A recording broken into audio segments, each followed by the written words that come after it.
नमस्कार विद्यार्थी मित्रांनो, जी के व्हॅली मॅडम या यूट्यूब चॅनलमध्ये तुमचं स्वागत आहे। आज आपण पाहणार आहोत तलाठी भरती या परीक्षेमध्ये येणारी अतिशय महत्त्वाची प्रश्नोत्तरे, जी तुमच्यासाठी अतिशय उपयोगाची ठरणार आहेत। मित्रांनो, जर तुम्ही चॅनलवर नवीन आला असाल तर चॅनलला सबस्क्राईब करून घ्याल। मित्रांनो, लवकरच तलाठी भरतीची जाहिरात येत आहे आणि त्यासाठी तुम्हाला आजपासूनच तयारीला लागायचं आहे। चला तर मग आपण आपल्या प्रश्नाला सुरुवात करूया। तर आजचा आपला पहिला प्रश्न आहे, बघा प्रश्न आहे, digital India land record modernisation programme DILRMP कशाशी संबंधित आहे? तर इथे खाली ऑप्शन दिले आहेत, शिक्षण, जमीन नोंदी डिजिटायझेशन, आरोग्य, शेती उत्पादन। आणि या प्रश्नाचे योग्य उत्तर आहे मित्रांनो ऑप्शन बी, जमीन नोंदी डिजिटायझेशन। आता पुढचा प्रश्न आहे, प्रश्न क्रमांक 2, महाराष्ट्रात ऑनलाईन 7/12 उतारा कोणत्या पोर्टलवर उपलब्ध आहे? आणि खाली ऑप्शन दिलेले आहेत, महाडीबीटी, महाभूलेख, आधार, उमंग। तर या प्रश्नाचे योग्य उत्तर आहे ऑप्शन बी, महाभूलेख। महाराष्ट्रात ऑनलाईन उतारा महाभूलेख या पोर्टलवर उपलब्ध आहे। आता पुढचा प्रश्न आहे, प्रश्न क्रमांक 3, ई फेरफार प्रणाली कशासाठी वापरली जाते? आणि ऑप्शन आहे, कर भरणे, जमीन नोंदीतील बदल म्युटेशन, शिक्षण, पाणी व्यवस्थापन। आणि या प्रश्नाचे योग्य उत्तर आहे ऑप्शन बी, जमीन नोंदीतील बदल म्युटेशन। तर ई फेरफार प्रणाली ही जमीन नोंदीतील बदल म्युटेशन याकरता वापरली जाते।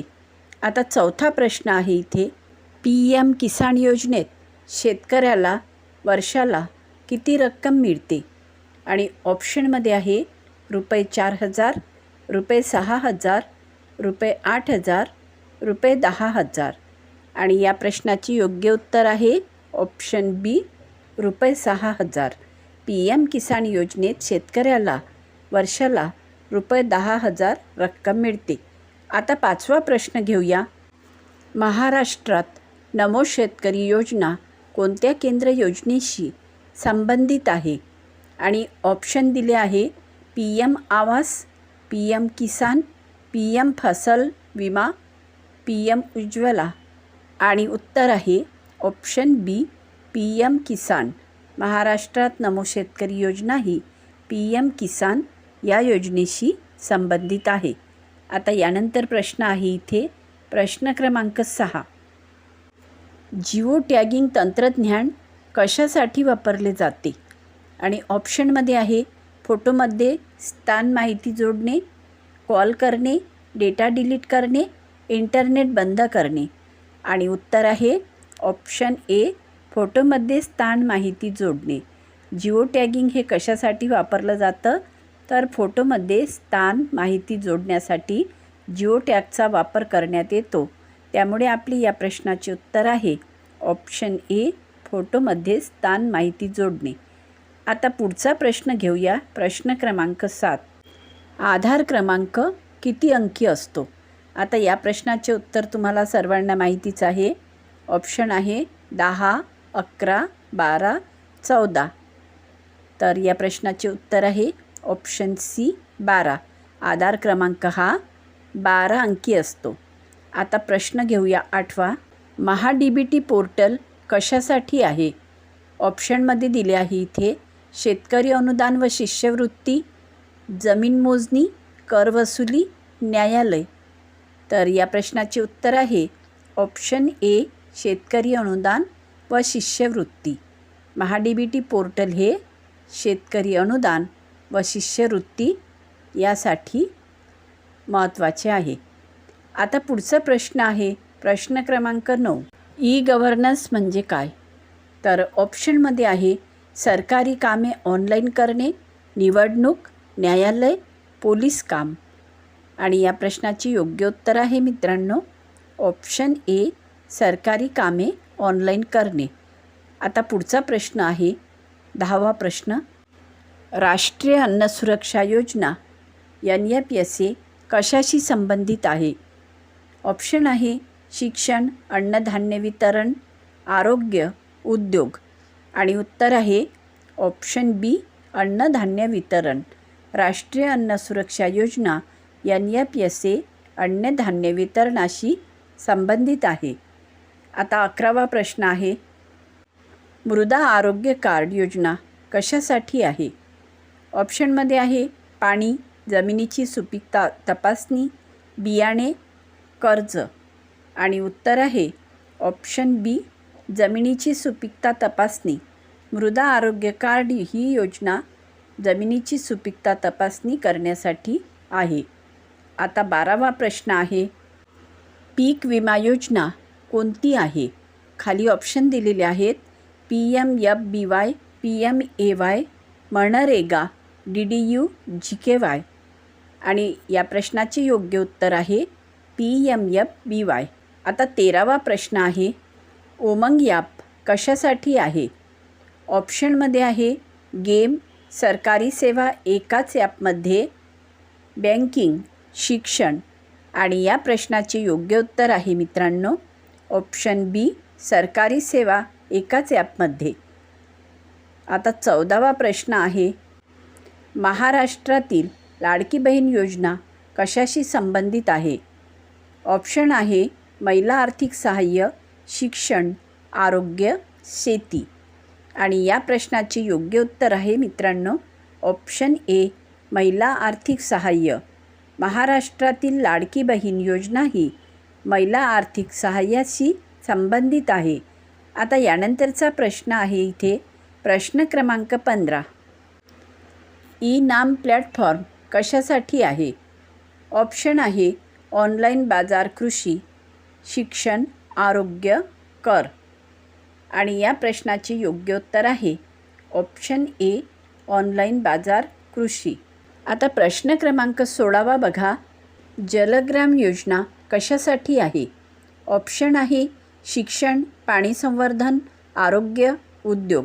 आणि या प्रश्नाचे योग्य उत्तर आहे ऑप्शन बी पाणी संवर्धन. आता यानंतरचा प्रश्न घेऊया. प्रश्न क्रमांक 17वा, डिजिटल सिग्नेचर कशासाठी वापरले जाते? ऑप्शन आहे सुरक्षित ऑनलाईन स्वाक्षरी, फोटो, कॉल, गेम. आणि उत्तर आहे ऑप्शन ए सुरक्षित ऑनलाईन स्वाक्षरी. आता यानंतरचा प्रश्न आहे इथे प्रश्न क्रमांक 18, RTS राईट टू सर्व्हिस कायदा कशासाठी आहे? ऑप्शनमध्ये आहे सरकारी सेवा वेळेत मिळण्यासाठी, कर, पोलीस, न्यायालय. आणि या प्रश्नाचे योग्य उत्तर आहे ऑप्शन ए सरकारी सेवा वेळेत मिळवण्यासाठी. तर RTS कायदा कशासाठी आहे? तर सरकारी सेवा वेळेत मिळण्यासाठी. म्हणजेच या प्रश्नाचं उत्तर आहे ऑप्शन ए सरकारी सेवा वेळेत मिळण्यासाठी. आता प्रश्न क्रमांक 19 बघा, कृषी सेन्सस कशाशी संबंधित आहे? ऑप्शन आहे लोकसंख्या, शेती माहिती, उद्योग, शिक्षण. आणि या प्रश्नाची योग्य उत्तर आहे ऑप्शन बी शेती माहिती. कृषी सेन्सस शेती माहितीशी संबंधित आहे. आता पुढचा प्रश्न आहे प्रश्न क्रमांक 20, GIS तंत्रज्ञान कशासाठी वापरले जाते? ऑप्शनमध्ये आहे नकाशे व भौगोलिक माहिती, कॉल, फोटो, गेम. आणि या प्रश्नाचे योग्य उत्तर आहे ऑप्शन ए नकाशे व भौगोलिक माहिती. आता 21वा प्रश्न आहे, PM आवास योजना कशासाठी आहे? ऑप्शनमध्ये आहे इथे घर, शेती, आरोग्य, शिक्षण. आणि या प्रश्नाचे उत्तर आहे ऑप्शन ए घर. PM आवास योजना ही घरासाठी आहे. आता यानंतरचा प्रश्न आहे प्रश्न क्रमांक 22, महात्मा गांधी राष्ट्रीय ग्रामीण रोजगार हमी योजना मनरेगामध्ये किमान किती दिवस रोजगार दिला जातो? ऑप्शनमध्ये आहे 50, 100, 150, 200. आणि उत्तर आहे ऑप्शन बी 100. महात्मा गांधी राष्ट्रीय ग्रामीण रोजगार हमी योजना मनरेगामध्ये किमान 100 दिवस रोजगार दिला जातो. आता यानंतरचा प्रश्न आहे प्रश्न क्रमांक 23. ड्रोन तंत्रज्ञानाचा वापर शेतीत कशासाठी होतो? तर ऑप्शन आहे औषध फवारणी, पाणी, कर, शिक्षण. आणि या प्रश्नाचे योग्य उत्तर आहे मित्रांनो ऑप्शन ए औषध फवारणी.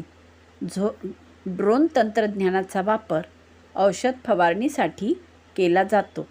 आता यानंतरचा प्रश्न आहे प्रश्न क्रमांक 24. स्वच्छ भारत अभियान कधी सुरू झाले? ऑप्शनमध्ये दिलं आहे 2012, 2014, 2016, 2018. आणि या प्रश्नाचे योग्य उत्तर आहे ऑप्शन बी 2014. स्वच्छ भारत अभियान हे 2014 साली सुरू झाले. आता शेवटचा प्रश्न आहे प्रश्न क्रमांक 25. G20 सुमित 2023 भारतात कुठे झाला? ऑप्शन आहे मुंबई, दिल्ली, पुणे, जयपूर. आणि या प्रश्नाचे योग्य उत्तर आहे मित्रांनो ऑप्शन बी दिल्ली. G20 सुमित 2023 भारतामध्ये दिल्ली येथे झाला.